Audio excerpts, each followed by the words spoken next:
əncir və zeytun. Ona görə Allah Subhanahu bunları and içib Quran-ı Kərimdə. Və tini və zeytun. Alimlər deyirlər ki, İmam Sa'di təfsirində buyurur ki, yer üzündə bu ağaçlar iki mübarək ağac ən çox hakim olduğu, yəni ən çox bəslənən yer, ən çox əkilən yer haradır? Qüdsdür. Ona görə də bu ayə, yəni Tin surəsi 1-ci ayə, əncir və zeytun işarədir kimə? İsa aleyhissalama. Çünki o Qudüsdən anadan olub. Kimə işarədir? İsa aleyhissalama. Və Tur-i Sinin. Və and olsun Sina dağına. O dağda ki, kim kimlə danışıb?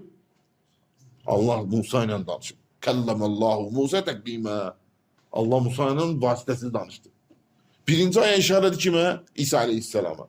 İkinci ayetin suresinde andolsun Sina dağına işaret kime? Musa aleyhisselama. Musa aleyhisselamın danışığı barəsində girmirik. Allah danışıb vesaire kelam Allah'ın sifətidir, uzun mövzudur. Mütəziləyərə, cəhmiylər vesaire. Orada dokunmayacaq, kısaca ayənin mənasından danışır. O hədəl bələdil əmin. Və andolsun bu əminaman şəhər Məkkəyə. Bu da işarə kimədir? Muhammed sallallahu aleyhi ve selleme. İlk 3 ayədə Allah subhanahu 3 dənə ulul azm, en fezileti 5 peygamberden 3'üne işaret ediyor. Vattini ve zeytun, encir ve zeytun daha çok Kudüs'te yetiştiği için kime şamil olunur? İsa Aleyhisselam. Ve Tur-i Sinin, Sina Dağı şamil olunur kime? Musa Aleyhisselam. Ve hâdâl beledil emin, andolsun emrama şermekçeye şamil olunur Muhammed sallallahu aleyhi ve sellem.